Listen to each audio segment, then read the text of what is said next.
അയ്യപ്പൻ എത്ര വേഗത്തിൽ പണി കൊടുക്കുമെന്ന് നോം നിരീക്ഷിച്ചില്ല. പെട്ടെന്ന് തന്നെ പിണറായിക്ക് പണി കിട്ടിയിരിക്കുന്നു. മനസ്സിലായില്ല അല്ലേ? കോടതി പ്രത്യേക ഉത്തരവ് അങ്ങോട്ട് ഇട്ടിരിക്കുന്നു.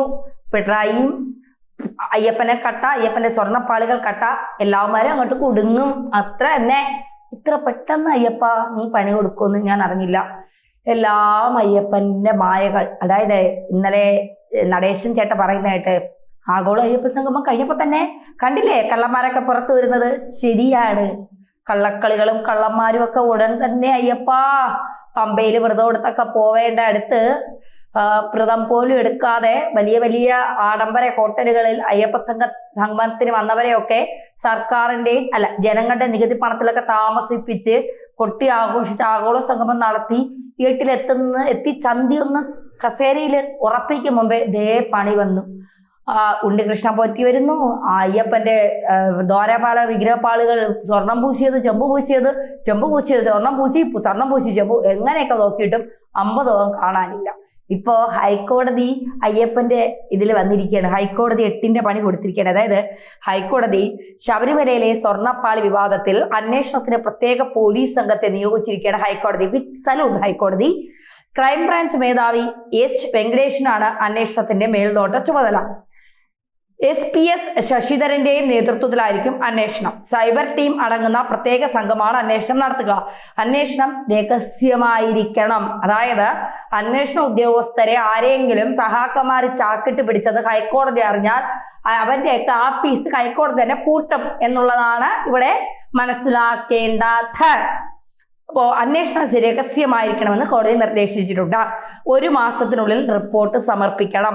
അന്വേഷണ സംഘത്തിൽ 5 പേരാണ് ഉള്ളത്. സ്വർണ്ണപ്പാളി വിവാദത്തിൽ ദേവസ്വം വിജിലൻസ് നടത്തിയ അന്വേഷണത്തിന്റെ ഇടക്കാല റിപ്പോർട്ട് പരിശോധിച്ച ശേഷമാണ് കോടതി ഉത്തരവ്. റിപ്പോർട്ടിൽ ഗുരുതര കണ്ടെത്തലുകൾ ഉണ്ട് എന്നാണ് വിവരം. സ്വർണ്ണപ്പാളി വിവാദത്തിൽ ഗൂഢാലോചനയുടെ തെളിവുകൾ ലഭിച്ചതായി റിപ്പോർട്ടിൽ പറയുന്നു. ദേവസ്വം വിജിലൻസ് SP അന്വേഷണ റിപ്പോർട്ട് അനുസരിച്ച് സ്വർണ്ണപ്പാളിയുമായി ബന്ധപ്പെട്ട് ഉണ്ണികൃഷ്ണൻ പോറ്റി നൽകിയ മൊഴികളിൽ വലിയ ദുരൂഹതയുണ്ട്. വിഷയത്തിൽ വിശദമായ അന്വേഷണം നടത്തണമെന്ന് ദേവസ്വം വിജിലൻസ് റിപ്പോർട്ടിൽ ആവശ്യപ്പെടുന്നു. വ്യാഴാഴ്ച വരെ റിപ്പോർട്ട് സമർപ്പിക്കാൻ സമയമുണ്ടായിരുന്നിട്ടും ഇന്ന് തന്നെ സമർപ്പിക്കാൻ തീരുമാനിക്കുകയായിരുന്നു. സംഭവത്തിൽ സ്പോൺസർ ഉദ്യോഗസ്ഥ കൂട്ടുകെട്ട് ഉണ്ടായതായും റിപ്പോർട്ടിൽ നിഗമനമുള്ളതായാണ് സൂചന.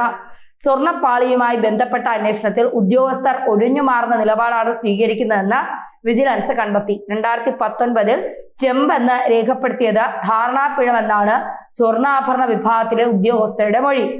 സ്വർണ്ണപ്പാളിയിലെ തൂക്കക്കുറവ് സംബന്ധിച്ച വിവരങ്ങൾ റിപ്പോർട്ട് ചെയ്തിട്ടില്ല. സ്വർണ്ണപ്പാളികളിൽ ശാസ്ത്രീയ പരിശോധന നടത്തേണ്ടതുണ്ട്. പോറ്റി കൊണ്ടുപോയ പാളി തന്നെയാണോ തിരിച്ചെത്തിയതെന്ന് സ്ഥിരീകരിക്കാൻ ശാസ്ത്രീയ തെളിവുകൾ ശേഖരിക്കണമെന്നും ദേവസ്വം വിജിലൻസ് നിർദ്ദേശിക്കുന്നു. അതായത് മൊത്തത്തില് പിണറായിക്ക് ഹൈക്കോടതിയുടെ അല്ലെങ്കിൽ CPMന് ഹൈക്കോടതിയുടെ പണി. വിജിലൻസ് ഒരുപക്ഷെ അന്വേഷണം തങ്ങളിൽ നിന്ന് മാറാതിരിക്കാനാണോ എന്നറിയില്ല. ഈ കൂടുതൽ കാര്യങ്ങൾ ഏതായാലും അവരുടെ സത്യസന്ധതയെ ചോദ്യം ചെയ്യുന്നില്ല. കാരണം സ്പോൺസർ ഉദ്യോഗസ്ഥരൊക്കെ നടത്തിയ ഈ അവിശ്വസ്ത കൂട്ടുകെട്ടൊക്കെ കൃത്യമായി കോടതിയിൽ അറിയിക്കാൻ അന്വേഷണ റിപ്പോർട്ട് ഇപ്പോൾ വ്യാഴാഴ്ച കൊടുത്താൽ മതി. പക്ഷെ ഇന്ന് തന്നെ അവരത് തിടുക്കപ്പെട്ട് അറിയിക്കാനുള്ള ഒരു മനസ്സ് കാണിച്ചല്ലോ. അതൊരു വലിയ കാര്യം തന്നെയാണ്. കാരണം ഇത്തരം കാര്യങ്ങളിൽ കാരണം പിണറായി വിജയനാണ് ആഭ്യന്തരമന്ത്രി. സ്വാഭാവികമായി ഈ സർക്കാരിന്റെ കാലത്താണ് 2019 മുതലാണ് ഇതിൽ ചില പിഴവുകൾ സംഭവിച്ചതെന്നുള്ള വലിയ ആരോപണം നിലനിൽക്കുന്നുണ്ട്. സ്വാഭാവികമായും പിണറായി വിജയന് കീഴിലുള്ള വിജിലൻസ് ഉദ്യോഗസ്ഥർ ഏത് തരത്തിലായിരിക്കും ഈ അന്വേഷണത്തെ നേരിടാൻ പോകുന്നത്, അല്ലെങ്കിൽ ഈ അന്വേഷണത്തെ കൊണ്ടുപോകുന്നത് എങ്ങനെയായിരിക്കും എന്നുള്ള പല രീതിയിലുള്ള സംശയങ്ങൾ. ഇന്നലെ രാഹുൽ ഈശ്വറിനോട് സംസാരിച്ചപ്പോഴൊക്കെ രാഹുൽ ഈശ്വർ കൃത്യമായി പറഞ്ഞു, ഒന്നുകിൽ CBI തന്നെ വരണം, അല്ലെങ്കിൽ ഹൈക്കോടതി നേരിട്ട് അന്വേഷിക്കണം, എന്ന കോടതി ആരെങ്കിലും ചുമതലപ്പെടുത്തി അന്വേഷിക്കണമെന്നൊക്കെ ഇന്നലെ രാഹുൽ ഈശ്വർ കൃത്യമായി ഇക്കാര്യത്തെ കുറിച്ച് പറഞ്ഞിരുന്നു. അപ്പോൾ തീർച്ചയായിട്ടും ഇപ്പൊ കോടതി തന്നെ നേരിട്ട് പറയുകയാണ് സ്വർണ്ണപ്പാളി ഇതൊരു ഗൗരവമേറിയ കാര്യമാണ്. നമ്മളിത് തുടക്കത്തിലൊക്കെ തമാശ രൂപേണ പറഞ്ഞുവെങ്കിലും ഇതൊരു ഗൗരവമേറിയ കാര്യമാണെന്ന് ആലോചിച്ച് നോക്കണം. ലോകത്തിലെ തന്നെ ഒരു 5 ആരാധനാലയങ്ങൾ, മികച്ച എല്ലാ ആരാധനാലയങ്ങളും മികച്ചതാണ്. പക്ഷെ ലോക പ്രശസ്തമായ ആരാധനാലയം എടുക്കുമ്പോൾ അതിലൊന്ന് ശബരിമലയാണ്. അത്രയും ആളുകൾ ലോകത്തിന്റെ നാനാ ഭാഗത്തു നിന്ന് ഒഴുകിയെത്തുന്ന ഒരു അമ്പലമാണ് ശബരിമല എന്ന് പറയുന്നത്. ആ അയ്യപ്പനെ കാണാൻ മണിക്കൂറുകളോളം ക്യൂ നിന്ന് വിയർത്ത് കുഴഞ്ഞ് വീണ് ആഹാരവും വെള്ളവും ഒന്നുമില്ലാതെ ഒരു നോക്ക് കാണാനായി 41 ദിവസം വ്രതം എടുത്ത് വന്ന് നിൽക്കുന്ന സാധാരണക്കാരന്റെ പണം കൊണ്ട് പിന്നെ എന്താ പറയുക മുന്നോട്ട് പോകുന്ന ഒരു അമ്പലമാണ് ശബരിമല എന്ന് പറയുന്നത്. അവിടെ പണക്കാരല്ല കൊണ്ടുവന്ന് ഈ വലിയ വലിയ തുകകൾ കൊടുക്കുന്നത്. പാവപ്പെട്ടവന്റെ 5ഉം 10ഉം 20ഉം 100ഉം ഒക്കെ കൊണ്ടാണ് ശബരിമല വലിയ രീതിയിൽ എന്താ പറയുക അവിടെ ഈ വലിയ രീതിയിലുള്ള പണം സമ്പാദിക്കുന്നത്. ആ പണം മറ്റു ക്ഷേത്രങ്ങളുടെ ആവശ്യങ്ങൾക്കും അതായത് സാമ്പത്തികമില്ലാത്ത ക്ഷേത്രങ്ങളുടെ ആവശ്യങ്ങൾക്കും ഉപയോഗിക്കും എന്നാണ് പറയുന്നത്. ഇപ്പോൾ വലിയ വലിയ ആൾക്കാരൊക്കെ ശബരിമലയിലും ഗുരുവായൂരും ഒക്കെ ഒരുപാട് സാധനങ്ങൾ പിന്നെ എന്താ പറയുക ഈ നേർച്ചയായും കാണിക്കായിട്ട് കൊടുക്കാറുണ്ട്. ഇതിപ്പോ വിജയ് മല്യാണ് ഈ 39.5 ഗ്രാം എന്നാണ് തോന്നുന്നത്. ഇപ്പോ ഈ 39 കിലോഗ്രാം സ്വർണം, കിലോഗ്രാമാണ് 39 കിലോഗ്രാം സ്വർണം ചെമ്പുപാളിയിൽ സ്വർണം പൂശിയതെന്നാണ് പറയുന്നത്. അത് ചെമ്പുപാളിയിൽ നിന്ന് സ്വർണം ഇളക്കി വീണ്ടും സ്വർണം പൂശിയെന്ന് പറയുന്നു. പിന്നെയും അത് ചെമ്പാക്കി എന്ന് പറയുന്നു. പോകുന്ന വഴിക്ക് ജയറാമിന്റെ വീട്ടിൽ കയറി എന്ന് പറയുന്നു. ജയറാമിന്റെ വീടിനകത്ത് വെച്ച് പൂജിച്ചു എന്ന് പറയുന്നു. ജയറാമൊക്കെ വർഷാവർഷം ശബരിമലയിൽ പോകുന്ന ആളാണ്. എന്നിട്ടും അദ്ദേഹത്തിന്റെ വീട്ടിൽ ശബരിമലയിലെ ദ്വാരപാലകന്റെ വിഗ്രഹം കൊണ്ടുപോയി പൂജിച്ചിട്ട് എത്ര ഗൗരവമായ കാര്യം അദ്ദേഹം മറച്ചു വെച്ചു എന്ന് പറയുമ്പോൾ സീരിയസ് ആയിട്ട് അതിന്റെ പിന്നിലുള്ള ഗൂഢാലോചനകൾ കൂടി അന്വേഷിക്കേണ്ടതുണ്ട്. ഇതൊരു നിസ്സാര കാര്യമല്ല. ഇപ്പൊ നമ്മുടെ ആരുടെയെങ്കിലും ഒക്കെ വീട്ടിൽ ഇതുപോലെ സ്വർണ്ണപ്പാളി തളിക കൊണ്ടുവരണം നമ്മുടെയൊക്കെ വീട്ടിലാണെങ്കിൽ തീർച്ചയായിട്ടും ഇതെങ്ങനെ നമ്മുടെ വീട്ടിൽ വന്നത് എന്നൊക്കെ ചിന്തിക്കാനുള്ള സാമാന്യ ബോധം നമുക്കില്ലേ? ശബരിമലയിലെ സ്വർണ്ണ തളിക നമ്മുടെ വീട്ടിൽ വന്നെന്ന് പറയുന്നു. അതെങ്ങനെ നമ്മുടെ വീട്ടിൽ വരുന്നത് എന്ന് അയ്യപ്പന്റെ സ്വത്തുക്കൾ ഇതൊക്കെ ഈ ദേവസ്വം ആണെങ്കിലും ഇതൊക്കെ ജനങ്ങളുടേതാണ്. എന്നാ പിന്നെ ജനങ്ങൾക്ക് ഓരോരുത്തർക്ക് കൈയിട്ട് വാരിയ പോലെ ഈ ശബരിമലയിലും പിന്നെ ഗുരുവായൂരും ഒക്കെ പോയി എല്ലാ ദേവസ്വം അമ്പലങ്ങളിൽ ദേവസ്വവുമായി ബന്ധപ്പെട്ട എല്ലാ അമ്പലങ്ങളിലും ഒരു ഹൈക്കോടതിയുടെ ഒരു പരിശോധന അത്യാവശ്യമാണ്.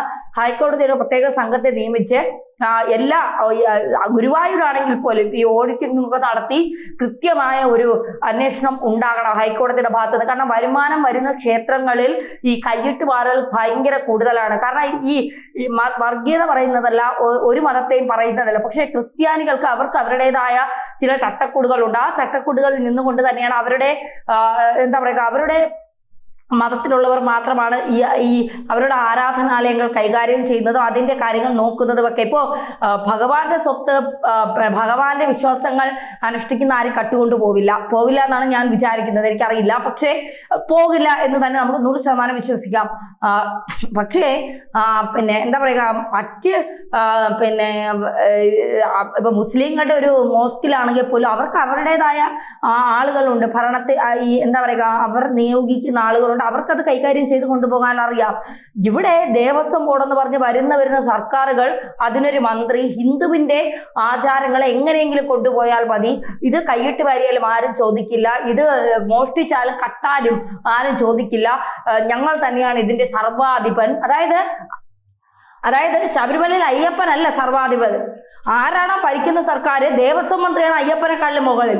അതിന്റെ തൊട്ട് താഴെ ദേവസ്വം പ്രസിഡന്റ്, അത് കഴിഞ്ഞ് അയ്യപ്പന് പോലും സ്ഥാനമുള്ളൂ. ഇതാണ് കാലാകാലങ്ങളായി നമ്മൾ കണ്ടുകൊണ്ടിരിക്കുന്നത്. ഈ ഒരു തിരിക്കും ഒരു എണ്ണയ്ക്കും ഒക്കെ വേണ്ടി ബുദ്ധിമുട്ടുന്ന ഒരുപാട് അമ്പലങ്ങളുണ്ട്. ഭക്തർ കൊണ്ടുകൊടുക്കുന്ന എണ്ണയും തിരിയും ഖാരവും പൂവും ഒക്കെ വെച്ച് കെട്ടി ഭഗവാന് നിവേദിക്കുന്ന ഭഗവാന് കൊടുക്കുന്ന ഒരുപാട് അമ്പലങ്ങളുണ്ട്. അവിടെ നമ്മൾ വിളിച്ചാലും ദൈവം വിളിയേക്കും, ശബരിമലയിൽ ചെന്ന് വിളിച്ചാലും ദൈവം വിളിയേക്കും. അതുകൊണ്ട് ഇവന്മാരെയൊക്കെ തീറ്റിപ്പോറ്റാൻ നമ്മൾ എന്തിനാണ് ശബരിമലയിൽ ഈ പണം കൊണ്ട് കൊടുക്കുന്നത്? ഭഗവാന് പണത്തിന്റെ ആവശ്യമില്ല. ഇതെല്ലാം തിന്നുന്നത് ഈ വരുന്ന സർക്കാരിലുള്ള ഈ എന്താ പറയുക ജനങ്ങളെ പറ്റിച്ചും ഹിന്ദുവിനെ പറ്റിച്ചും തിന്നണമെന്ന് ജീവിക്കുന്ന ഹിന്ദു ദൈവങ്ങളെ പറ്റിച്ചും ഹിന്ദു ദൈവങ്ങളുടെ സാധനങ്ങൾ എടുത്ത് തങ്ങൾക്ക് വളരണമെന്ന് ചിന്തിക്കുന്ന ഉണ്ണികൃഷ്ണൻ പോറ്റിയെ പോലുള്ള നാറികളും അല്ലെങ്കിൽ അത്തരത്തിലുള്ള ആളുകളുമാണ്. അതുകൊണ്ട് ദൈവത്തെ ഓർത്ത് ഈ പാവപ്പെട്ട അമ്പലങ്ങളുണ്ടല്ലോ, ഈ അമ്പലങ്ങളിലും പാവപ്പെട്ട പണക്കാർ അമ്പലങ്ങളൊക്കെ ഉണ്ട്. അപ്പൊ പാവപ്പെട്ട നിത്യ പൂജയ്ക്ക് പോലും ബുദ്ധിമുട്ടുന്ന അമ്പലങ്ങളിൽ കൊണ്ടുപോയി അവിടുത്തെ ആവശ്യങ്ങൾ നിറവേറ്റും. അത് കട്ടോണ്ട് പോകാനും ഇതിനൊന്നും ആരും വരില്ല. ഒരു പാവം പൂജാരിയും കാണും, ഒരു കീഴ്ശാന്തി ഒരു മേൽശാന്തിയും കാണും. അതുകൊണ്ട് ശബരിമലയിലെ ഈ കള്ളം ആരാണിത് ചെയ്തത്, ഇതിന്റെ സത്യാവസ്ഥ ലോകത്തെ മുഴുവൻ ജനങ്ങൾക്ക് മുഴുവൻ അയ്യപ്പ ഭക്തർക്കും അറിയണം. അതിലൊരു മാറ്റവുമില്ല. ഹൈക്കോടതിയുടെ തീരുമാനത്തെ ശിരസാ നമിക്കുകയാണ്. അയ്യപ്പ നീ തന്നെ കാത്തോണം, കണ്ണടച്ചാൽ നിന്നെയും കൊണ്ടുപോകും.